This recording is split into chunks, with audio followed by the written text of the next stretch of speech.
Bismillahirrahmanirrahim. Assalamu alaikum students. This lecture is the continuation of the previous lecture, and this is based upon the Newton's forward difference formula with an addition that there is some correction in the table. You have to reconstruct the table. There is some mistake in the table, right? So in this case, you are given with an example, and they are saying that you have to detect an error first in this table, and then you have to reconstruct the new difference table, and then you have to interpolate the value of this function, and that should be correct up to first decimal place, right? One thing I would like to mention you that if there is a table given in this form, even then it is fine. And if only these two columns are given, even then it's fine. If these two columns are given, then you have to, of course, reconstruct this table, and you have to at least, as I already told you people, that at least move towards the fourth or fifth column in order to first see that whether there is a specific pattern, as I already told you people, that from where you can judge the mistake.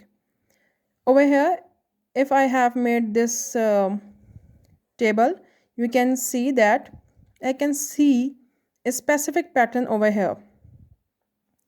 You can see this is minus 36, 36, and then 54 and then 9. I can judge that these all are the multiples of 9. Maybe they would have 9 over here. Then it means that these 1, 2, 3, 4, 5 values are from this fourth column, and in the fourth column you always will be needing the 5 values. If it is not mentioned over here, then I can just judge it that it would be 9 over here at this place, but it is a specific pattern of that I can observe in the fourth column, right? So from the table we can see that it is the coefficient of epsilon, and I already told you people that how you are going to write it is 1, 4 into epsilon, 4 into epsilon, and this is 6 into epsilon, right? So over here, from this you can see that there is always a positive sign over here. 1, the coefficients are in this form: 1, minus 4, 6, and then minus 4, and then 1, right? So from here you can write 9 into 1, which means that epsilon should be 9. So if it is occurring over here, then you have to confine these 5 values: 1, 2, 3, 4, and that there should be a fifth one. Move backward in this case, as I have draw this line over here. You can see that because I haven't left one line, so it's getting a little bit difficult.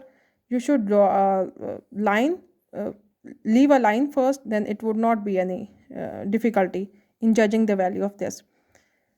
And if I come over here, from here, then I can see that there might be a mistake in this value. So how I can correct it is that this is the value of f of 5, right? So this should be corrected as f of 5 minus epsilon. You always do that, minus epsilon, right? So this is 165 minus 9, and you will be getting this 156. So that the correct value was supposed to be 156. When I will write it over here, then of course I have to calculate all these differences again, right?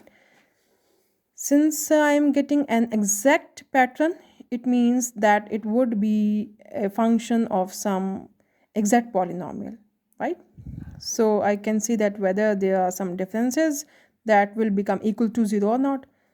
By correcting this mistake, 156, instead of 165, I would have written 156 over here. When I do that, you can see with this, the difference table becomes this. It takes this following form, and I have constructed the difference table again. Now I wanted to interpolate the value of the function at 2.5. You can see at 2.5, of course, it would be over here. So it's better to use Newton's forward difference formula. If it is not mentioned, then I should use this formula because it is coming from up and then it's going towards down. In this way, it will catch the maximum values from the table, right?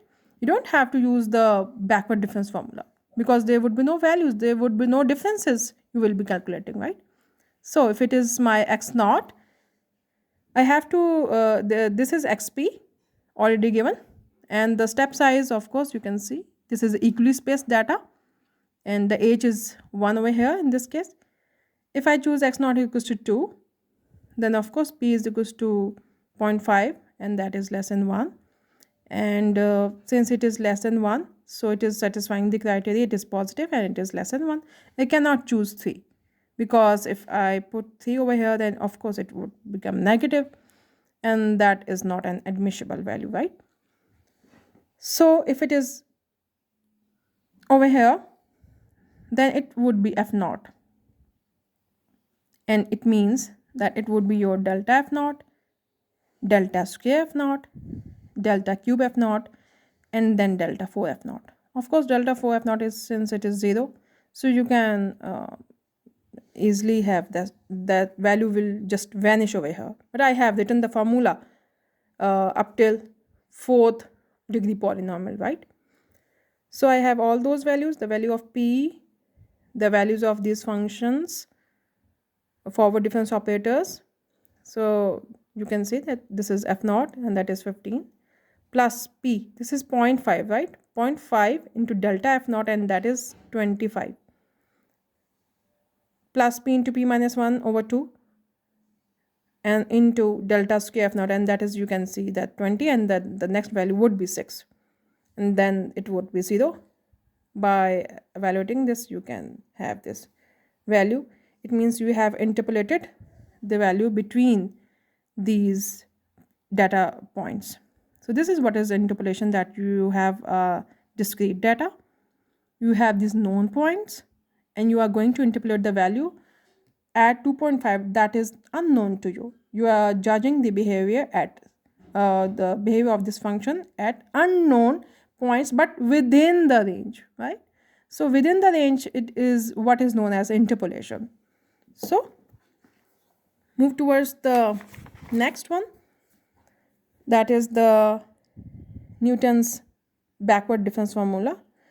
As I already told you people, that we are going to talk about 3 formulas, and first one is the forward, the backward, and that would be the central difference formula.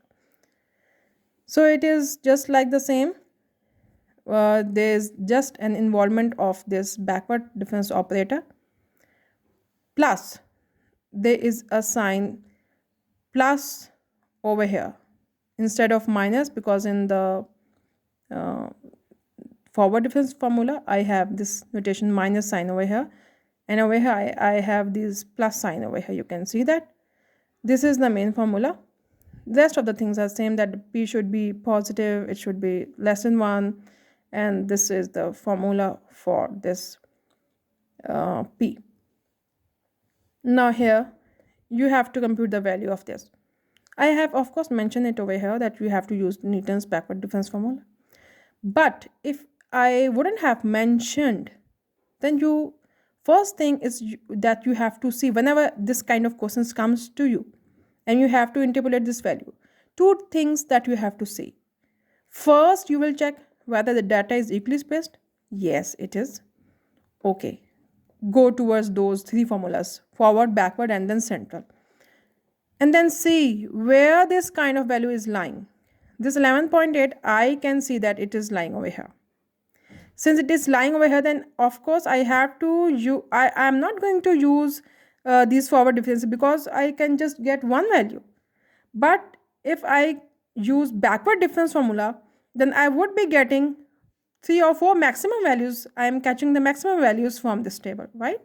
So you have to choose this as a backward scheme in this case, and you just have to construct this table. I haven't I'm sorry for that, I haven't used this upright triangle. It should be in this form. It's just a notation, the rest of the thing is the same. There's nothing. You can write delta square and some del cube and then del 4, right? So the procedure is the same for constructing this table. You have to construct this table, and after constructing, you can see, I think it would be this kind of question is mentioned in your book as well.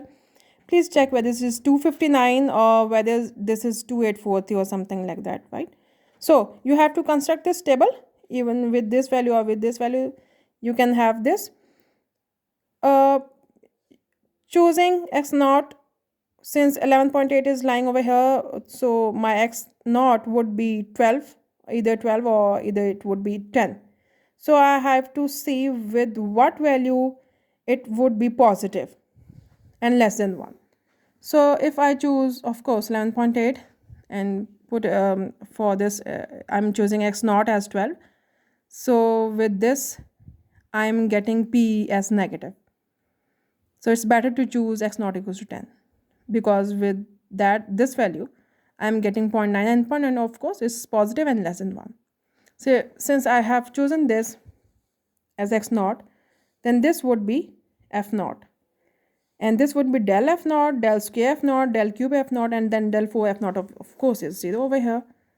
So I should write this formula at least up till 4 degree polynomial. And by inserting this value 0, of course you will be getting this 0. By using all these values, you can have this answer. And up till first decimal place, you can write it as 0.6, or you can even write, some students calculated before, of course, in the previous semesters, it would have been calculated 1712.9, and it can be approximated as 1713.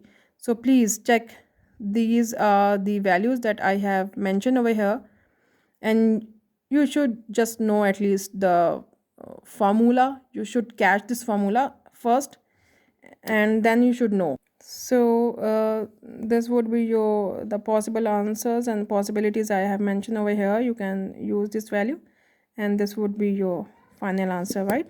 If you have any queries related to this, please just tell me. Thank you very much. Okay, thank you.